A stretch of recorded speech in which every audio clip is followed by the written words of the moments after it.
تو آج ہم ایک عام سے مسئلے کو ایک بالکل نئے زاویے سے دیکھیں گے، ایک ایسے شخص کی نظر سے جس نے دو الگ الگ دنیاؤں کا تجربہ کیا ہو۔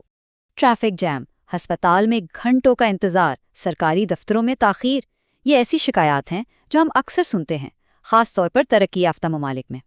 لگتا ہے نا کہ یہ سب ہماری اپنی روزمرہ کی گفتگو کا حصہ ہے؟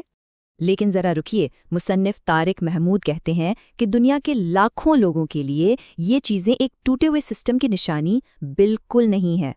جی ہاں، بالکل صحیح سنا، یہ ایک ایسے نظام کی علامات ہیں جو کام کر رہا ہے۔ بڑا عجیب لگتا ہے نا؟ چلیں اس دلچسپ نقطۂ نظر کو سمجھنے کی کوشش کرتے ہیں کہ آخر ماجرا کیا ہے۔ تو چلیں اس بات کی تہہ تک جاتے ہیں۔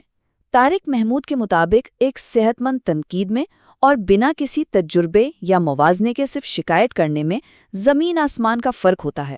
محمود کے اپنے لفظوں میں اگر بات کریں تو وہ کہتے ہیں، جمہوریت میں تنقید صحت مند ہے، لیکن موازنے یا ذاتی تجربے کے بغیر مسلسل شکایت جہالت بن جاتی ہے، آگاہی نہیں۔ اور یہی وہ بنیادی خیال ہے جسے ایک تارک وطن کا تجربہ بہت صاف طور پر ہمارے سامنے رکھتا ہے۔ چلیں شروع کرتے ہیں پہلے موازنے سے۔ یہاں ہم دیکھیں گے کہ روزمرہ کی تکلیف اور گہری بدعنوانی میں کیا فرق ہے، خاص طور پر ٹریفک اور صحت کے نظام میں۔ تو دیکھیے، ایک طرف یہ عام شکایت ہے، ٹریفک ناقابل برداشت ہے، حکومت بالکل ناکام ہو گئی ہے، اور دوسری طرف ایک ایسی سوچ ہے، شاید تھوڑی خاموش سی، کہ چلو کم از کم ٹریفک قانون کے مطابق تو چل رہا ہے۔ یہ دو بالکل الگ الگ حقیقتوں کی عکاسی ہے۔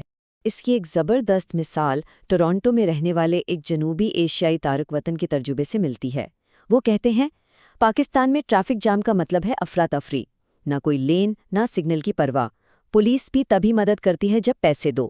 یہاں کینیڈا میں جام سست ضرور ہوتا ہے لیکن مہذب ہوتا ہے۔ یہی فرق ہے ایک منظم تکلیف اور نظام کے مکمل ٹوٹ جانے میں۔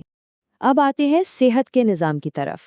ایک طرف شکایت ہے ایمرجنسی روم میں 6 گھنٹے انتظار کرنا پڑا، اور دوسری طرف ایک خوفناک یاد ہے، ہمارے ملک میں اگر آپ کے پاس اضافی پیسے نہیں ہیں تو آپ انتظار کرتے کرتے مر بھی سکتے ہیں۔ تو یہاں جو بنیادی فرق ہے وہ بالکل واضح ہے۔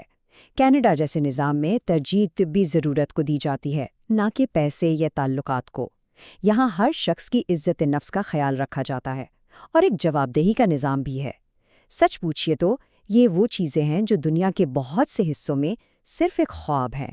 چلیں اب ایک اور گہرے فرق کو سمجھتے ہیں، حکومت اور انصاف کے نظام پر عوام کے اعتماد یا خوف کا فرق۔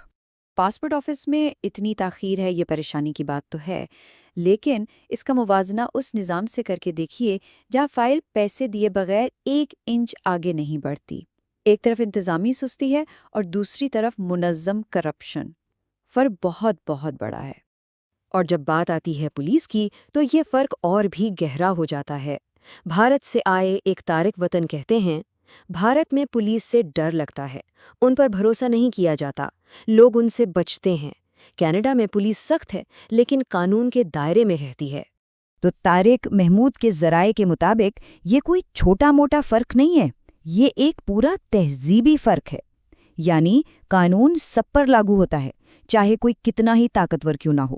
عدالتیں آزاد ہیں، میڈیا سوال کر سکتا ہے۔ یہی تو وہ چیزیں ہیں جو ایک کام کرتے ہوئے انصاف کے نظام کو ایک کھوکھلے نظام سے الگ کرتی۔ اب آتے ہیں اس نقطے پر جسے طارق محمود کے ذرائع شاید سب سے اہم اور زندگی بدل دینے والا فرق مانتے ہیں، اور وہ ہے قابلیت کی بنیاد پر آگے بڑھنے کا موقع۔ یہ ایک جملہ، بس ایک جملہ ہی پوری کہانی سنا دیتا ہے۔ پاکستان سے آئے ایک تارک وطن کا کہنا ہے، یہ پہلا ملک ہے جہاں کسی نے مجھ سے یہ نہیں پوچھا کہ میں کس کو جانتا ہوں۔ ذرا سوچئے اس بات کی گہرائی پر۔ یہی میرٹ پر مبنی نظام کی طاقت ہے جس کا تجربہ بہت کم لوگوں کو نصیب ہوتا ہے۔ تو فرق ہے کیا آخر؟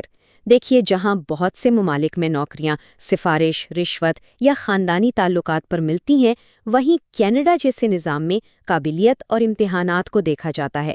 پورا عمل شفاف ہوتا ہے، اور اگر کوئی ناانصافی ہو تو شکایت کا دروازہ بھی کھلا ہے۔ یہ ایک ایسی سہولت ہے جو واقعی پوری دنیا میں بہت نایاب ہے۔ یہ ساری باتیں ہمیں ایک بہت ہی دلچسپ نتیجے پر لے آتی ہیں۔ طارق محمود کے مطابق شکایت کرنا یہ عمل خود ایک ایسی لگژری ہے، ایک ایسی سہولت جو صرف ایک کام کرتے ہوئے نظام میں ہی مل سکتی ہے۔ ذرا سوچئے اس بارے میں، ہم شکایت کرتے ہی کیوں ہیں؟ اس لیے کیونکہ ہمیں امید ہوتی ہے کہ نظام کوئی جواب دے گا۔ ہم توقع کرتے ہیں کہ ہماری آواز سنی جائے گی، اور ہم یہ مان کر چلتے ہیں کہ ہمارے کچھ حقوق ہیں جن کا احترام کیا جائے گا۔ یہ امید ہی ایک پاوال اور جواب دہ معاشرے کی سب سے بڑی نشانی ہے۔ اور آخر میں محمود کا یہ تجزیہ ہمیں ایک گہرے اخلاقی اور روحانی سوال کی طرف لے جاتا ہے۔ بات بہت سادہ سی ہے، لیکن بہت گہری ہے۔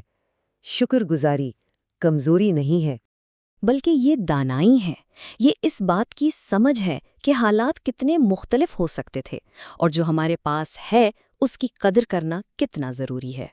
تو اس پوری گفتگو کا نچوڑ کیا ہے؟